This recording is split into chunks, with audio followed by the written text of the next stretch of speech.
Salut à tous, c'est Amin Ayoub. Aujourd'hui, on se retrouve pour un nouveau Fight React épisode 2. Donc, si vous n'avez pas vu le premier épisode, je vous invite à cliquer ici sur le lien.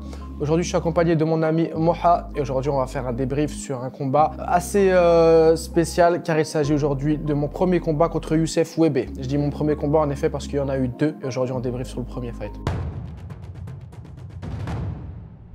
Qu'est-ce que tu peux nous dire sur ce combat-là Waouh, alors j'ai plein de petites anecdotes sur ce combat. Donc déjà, il faut savoir que Youssef Webe, c'était un combattant donc, du Phuket Fight Club, je crois, un truc comme ça. En tout cas, un club qui était collé au Tiger Muay Thai. Tiger Muay Thai, c'est un camp en Thaïlande où je faisais mes camps d'entraînement pour mes combats. Et lui, il était genre à 300 mètres plus loin, dans le club ennemi, on va dire. Ce combat-là, c'était en 2018, c'est ça? Ce combat-là, c'était en avril 2018. Punaise, j'avais 22 ans, ça me rajeunit pas. La prépa, c'était bien passé? La prépa s'était bien passée dans l'ensemble. Après, j'avais attrapé un staphylocoque au bout de 2 semaines de prépa. Ça m'avait niqué en vrai une semaine de prépa. Et il me restait une dernière semaine avant de prendre l'avion pour Abu Dhabi. C'est-à-dire à une semaine du combat, tu étais encore en traitement? À une semaine, j'étais sur la fin des antibiotiques, ouais, avant de commencer le cutting. Et ça a eu un gros impact sur le camp d'entraînement ou... Un staff, ça a toujours forcément un impact. Tu réduis tes entraînements, tu as un gros bouton qui vient gonfler, c'est douloureux, tu es sous antibiotiques, tu as de la fièvre, tu es fatigué, tu es moins performant. Donc forcément, ça a un impact significatif sur ta prépa. À une semaine du combat, tu te dis pas que tu vas annuler le combat ou... Non, franchement non, ça m'a même pas traversé l'esprit de me dire j'annule. J'avais déjà dépensé 3500 € pour mon camp en Thaïlande. Je voulais pas perdre tout ce que j'ai investi pour annuler un combat une semaine avant. C'était combien là pour ce combat-là? La paye, donc c'était mon entrée au Phoenix. Donc si on se rappelle bien, dans l'épisode d'avant, j'en avais parlé du Phoenix. Donc c'était ce combat-là où j'avais pris 3 ou 4 000 €. Donc ça veut dire l'argent que tu as mis dans ta prépa? Ouais, je suis en perte. Ouais, j'étais en perte. Ouais, j'étais en perte. Le poids, t'étais bien? Alors le poids, j'étais assez haut quand même. Je comptais sur la Thaïlande pour vraiment me faire une shape qui se rapproche le maximum du poids du combat. Malheureusement, je ne vais pas mettre ça sur la faute du staphylocoque et des antibiotiques, mais en tout cas, j'ai eu beaucoup de mal à faire le poids. D'ailleurs, ça m'a porté préjudice parce que c'est une des rares fois où j'ai loupé le poids, donc la pesée lors de ma carrière. Et celui-ci, je l'ai loupé de 150 grammes. Pour revenir un peu en arrière, tu as une semaine du combat, t'es à combien? Semaine de combat, j'étais à 79,5 je crois. Ok, d'accord. Ce combat-là, c'était où? C'était à Abu Dhabi en 70 kilos. Donc tu fais Phuket Abu Dhabi direct? Phuket Abu Dhabi, ouais. À quelques jours du combat, t'es à combien de kilos? À quelques jours de combat, donc 2 jours avant d'entamer le weight cutting, vraiment, donc le sauna, le bain chaud, etc., j'étais à 77. 7 kilos à cutter? Ouais, c'était énorme. C'était énorme, hein? C'était énorme. Quelques heures avant la pesée, j'avais réussi à perdre quasiment tout mon poids. 1 heure avant la fin de la clôture de la pesée, il me restait 500 ou 600 grammes à perdre. D'accord, ok. Donc tu fais la pesée, t'as encore 500... C'est ça, en gros. Ouais. Par exemple, la pesée ouvre à 9 h et elle termine à 10 h pour terminer d'enregistrer les combattants. Si après 10 h, tu n'as pas validé ta pesée, tu es considéré comme donc en overweight et là, soit ton adversaire il peut refuser le combat, soit il accepte, mais tu perds une partie de ta bourse. Donc ça veut dire que tu te pèses, tu es à 500 grammes au-dessus, tu retournes pour les perdre des 500 grammes, et après quand tu y retournes, tu étais à combien? J'étais à 150 grammes au-dessus. Mon corps il perdait plus d'eau et j'avais perdu genre 350 grammes en 1 heure. Pour les gens qui connaissent pas, il y a toujours une limite autorisée. Là, c'était combien la limite? C'était 70,5. 70,5 Ouais. Et t'es arrivé à 70,650. Ouais. Ok, d'accord. Et l'adversaire, toujours déter, il allait pas refuser de toute façon. L'adversaire, Youssef, il voulait, je pense, négocier en fait. 150 grammes, c'est pas non plus un truc de ouf, donc forcément, il allait prendre le combat. Mais il a voulu donc négocier, chose qui est normale. Et de toute manière, c'était quand même dans le contrat en fait, de toute façon. Donc voilà, il a eu 25% de ma bourse. Donc les 150 grammes t'ont fait perdre combien en oseille? 150 grammes m'ont fait perdre 1 000 $. 1 000 $. Ah, 1 000 $. C'est les 150 grammes les plus chers de ta vie, non? Je crois, plus cher qu'un Wagyu. Plus cher qu'un Wagyu. Ouais. On part sur le débrief. Sur le débrief direct. Hein. Allez. Donc t'avais 22 ans. 22 ans, toujours 1m77. Pas changé sur ça. Tu fais toujours 1m77? Bah toujours, hein. Je vais pas grandir quelques années. Hein. Toujours agressif dès le début. Hein. Donc là, faut se dire que franchement, en Thaïlande, il y a vraiment un délire de camp comme ça en fait. Tu vois, quand tu t'entraînes dans un club et lui dans le club, on va dire voisin ou du bout de la rue, il y a comme une sorte de vraie concurrence, tu vois. Donc j'avais tout le soutien des entraîneurs thaïlandais. T'avais analysé un peu ses combats, lui ou... Alors j'avais analysé ses combats. Ah, là, on voit que belle amenée au sol, là. Hein. Je savais toujours qu'il rentrait comme ça sur le double underhook. Donc, ce qu'on appelle le double underhook, c'est vraiment, il vient en dessous de mes deux épaules comme ça, et c'est là que j'ai tenté justement le renversement. On appelle ça une demi-souplesse comme ça. Donc ça, c'était le mouvement que j'avais analysé en fait. Tu le sentais comment pendant le combat, là, sur les premières minutes? Alors Youssef Webe, je le sentais assez puissant quand même, surtout qu'il est très longiligne. C'est un mec du sol de ce que j'avais regardé sur ses combats. Donc je me suis dit, je vais quand même aller dans son domaine en l'amenant au sol. Je prends la position dominante au-dessus. Et là, je voulais vraiment faire du sale en grand and pound, tu vois. Okay. Donc là, je viens sur une série de points à la tête. Il veut se relever, je le ramène au sol automatiquement à la suite de ça. Et là, il tente une Kimura. C'est une technique qui l'affectionne particulièrement. Et je savais déjà, je l'avais vu dans les combats qu'il avait fait en fait. Ok. Ouais, donc là, tu vois, il tente vraiment la Kimura. Mais je vais faire renverser du coup pour on va dire alléger la soumission. Toi à ce moment-là, tu es très à l'aise au sol. On sait que tu as beaucoup fini tes combats par soumission, donc ça te fait pas peur de rester au sol dans tous les cas. Hein. Non, ça me fait pas peur, honnêtement. J'attendais de voir qu'est-ce qu'il voulait faire, tu vois. Donc là, il est au-dessus. On est en garde latérale, ce qu'on appelle.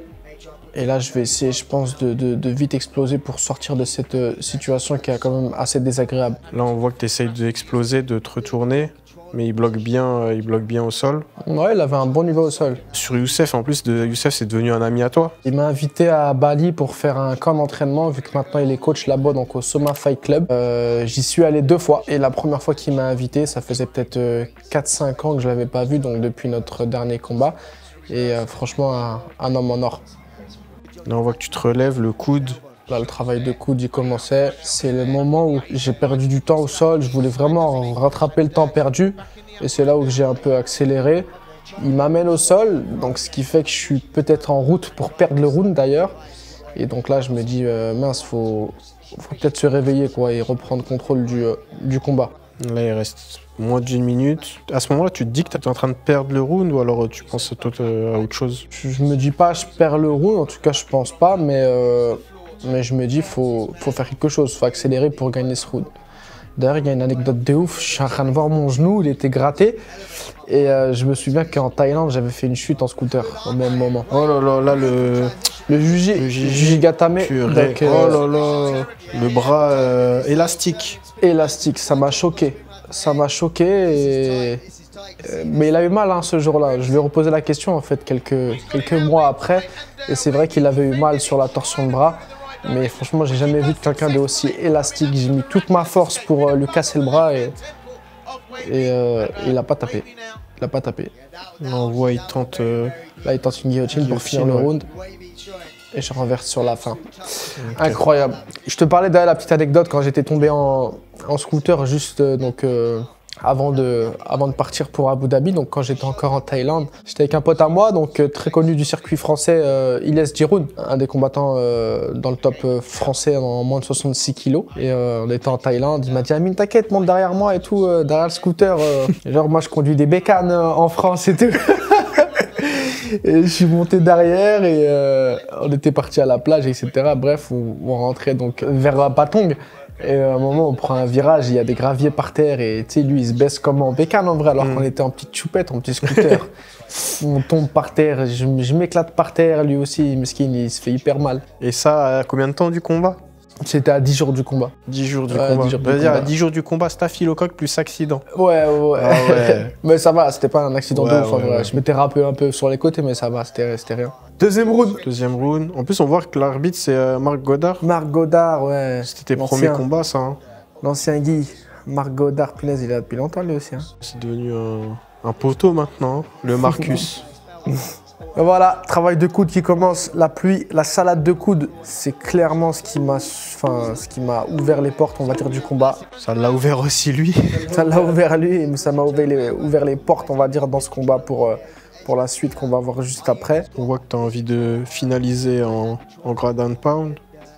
Du sang partout. Du sang partout, l'arbitre il va arrêter le combat pour voir un peu ce qu'il a et si le médecin choisit d'arrêter ou de continuer le combat. Les dégâts. Ouais, constater les dégâts. Ouais. Du coup là tu l'avais ouvert où? À l'arcade, Il était ouvert front. au niveau de l'arcade, ouais. Arcade et front, je crois, je sais plus. Là on voit la ralenti, salade de coude. Je sais pas combien il en a pris, mais c'est vraiment la pointe du coude quand ça touche que ça ouvre automatiquement.